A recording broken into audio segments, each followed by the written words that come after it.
Prime news watch میں ناظرین ایک بار پھر آپ کو خوش آمدید کہتے ہیں۔ مارک گراسمن کا انٹرویو بھی آپ دیکھ رہے ہیں اور بریک سے پہلے انہوں نے کامنٹ کیا ہے پاکستان اور افغانستان کے حوالے سے، اور وہ کہتے ہیں کہ افغانستان کے اندر پاکستان کے جو مفادات ہیں ان کی دیکھ بھال کی جائے گی، ان کا خیال رکھا جائے گا۔ اسی پر کامنٹ لیتے ہیں۔ شاہ صاحب، یہ جو مارک گراسمن نے کہا ہے کہ پاکستان کے جو مفادات ہیں ان کی دیکھ بھال کی جائے گی، ان کا خیال رکھا جائے گا، اس سے پہلے آپ نے شروع میں فرمایا بھی تھا کہ ان کی کوئی اتنی زیادہ حیثیت بھی نہیں ہے، یہ کس طرح سے دیکھتے ہیں آپ ان کے کامنٹ؟ دیکھیں، یہ ان ایکسپیرینسڈ آدمی ہے، یہ part of a new security team ہے جو آئی ہے اوباما کی۔ پینیٹا آ گیا ہے، وہ ڈیفنس سیکرٹری بن گیا ہے، پیٹریس چلا گیا ہے وہاں سی آئی اے میں، جنرل جارج ایلن آ گئے ہیں افغانستان میں پیٹریس کی جگہ میں، یہ ہولبرگ کو انہوں نے ریپلیس کیا ہے۔ انہوں نے دو باتیں کی ہیں، میں سمجھتا ہوں کہ شو کرتا ہے ان کی ان ایکسپیرینس۔ ایک تو کہتے ہیں کہ افغان لیڈ ریکنسیلیشن پروسیس ہے، ان کی جو اپنی امریکنس کی اسیسمنٹ ہے کہ کارزائی کی کیپیسٹی نہیں ہے ڈیلیور کرنے کی، اور افغانستان جو آرمی کو اور انہوں نے پولیس کو ٹرین کرنے کی کوشش کی ہے، جو کہتے ہیں transitioning power and capacity to Afghan police and security forces, وہ کامیاب نہیں ہو رہی کیونکہ ان میں کیپیسٹی ہے ہی نہیں۔ ان میں کارزائی بیسیکلی میئر آف کابل ہے، اس کی ریٹ نہیں ہے بیانڈ کابل۔ دوسری انہوں نے اس کی ان ایکسپیرینس شو ہوئی ہے کہ ہم انڈیا کو بھی لانا چاہیے افغانستان میں۔ اچھا، ان سے پہلے پیٹریس سے پہلے جو کمانڈر تھے یو ایس فورسز کے افغانستان میں تھے جنرل اسٹینلی میکرسٹل، جن کو اوباما نے سیک کیا تھا۔ اسٹینلی میکرسٹل نے پچھلے سال رپورٹ دی تھی افغانستان کے اوپر اوباما کو۔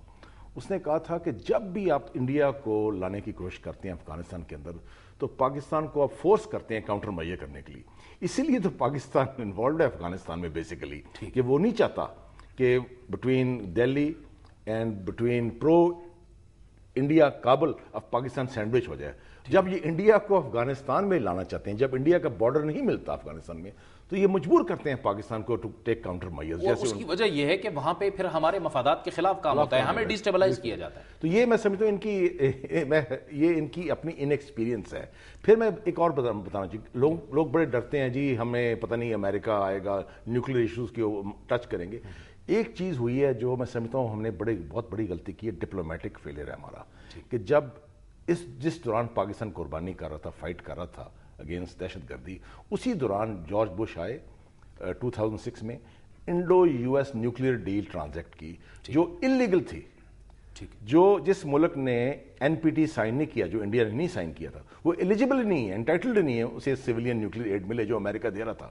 اس چیز کو ہم نے پراپرلی چیلنج نہیں کہا، یہ نہیں کہا کہ انلیگل ہے، ہم نے کہا کہ ہمیں بھی وہ ڈیل دے، ہمیں بھی وہ ڈیل دی جائے۔ پھر اس نے بات کی، جب اوباما گیا تھا دلی، اس نے بات کی کہ انڈیا کو سیکیورٹی کاؤنسل کی سیٹ ملنی چاہیے۔ اس وقت میں سمجھتا ہوں اسلامک کانفرنس کا بہت بڑا فیلئر تھا کہ اسلام دنیا کا سب سے بڑا مذہب ہے، 1.5 بلین، اس کی کوئی سیٹ نہیں ہے یو این سیکورٹی کاؤنسل میں جس کی ویٹو پاور ہے۔ کیوں نہیں اس وقت، میں نے بھی پرپوز بھی کیا تھا، ہمیں ٹائم آ گیا کہ انڈونیشیا کو پرپوز کریں، سب سے بڑا اسلامی ملک ہے ود فل ویٹو پاور۔ یہ ہماری پور ڈپلومیٹک میں سمجھتا ہوں ریپرزنٹیشن ہے۔ ہمارے لوگ میں سمجھتا ہوں جو باہر جاتے ہیں ان میں صلاحیت نہیں ہے۔ ایک آدمی اب جو منسٹر بن جاتا ہے اس کو ایک سبجیکٹ کے اوپر اتھارٹی نہیں ہے، ایکسپرٹیز نہیں، اس نے کیا جا کے باہر جا کے پروجیکٹ کرنا۔ بالکل ٹھیک ہے، یہ بڑا اہم نقطہ ہے۔ اچھا، کشمیر کے حوالے سے اور پاکستان بھارت تعلقات کے حوالے سے جو مارک گراسمن نے کہا ہے، آئیے آپ کو وہ بھی دکھاتے ہیں۔ Since you mentioned about your trip to India, Pakistanis have always said that if world is looking for a durable peace in the region, the Kashmir issue needs to be sorted out. Is there any possibility that behind the scene or at front, United States will play any role to bring these two countries together to sort out this issue in near future? Well, I think the history over the last few years is that India and Pakistan and India can figure out this problem themselves. And we would certainly support that kind of conversation. But Pakistanis and Indians have talked a lot about Kashmir. I hope they will do so again. But this is an issue, I think, right now between the two important friends of the United States. شاہ صاحب، امریکہ کہتا تو ہے لیکن کشمیر پر اس کا کردار تو کچھ بھی نہیں ہے ہمارے سامنے۔ دیکھیں، اس سے پہلے ہولبروک جو ان کے تھے پہلے انوائے، جس کا زیادہ میں وزن تھا، اس نے کہا تھا میں کے لفظ، I am not going to use the K word, مطلب کشمیر کا ورڈ۔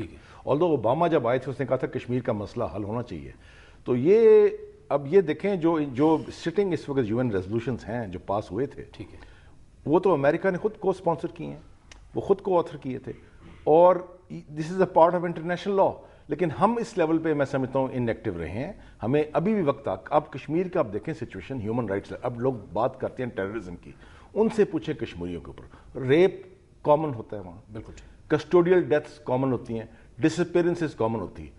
یوتھ ان کا یا قبرستان میں ہے یا اسٹریٹس میں ہے ان کا, کشمیر یوتھ. اتنا بڑا میں کہتا ہوں یہ جو آکوپیشن سچویشن ہے, biggest source of terrorism, biggest source root causes of militancy, کیونکہ ہماری رولنگ کلاسز نے اس چیز کو پراپرلی ڈیفینڈ نہیں کیا.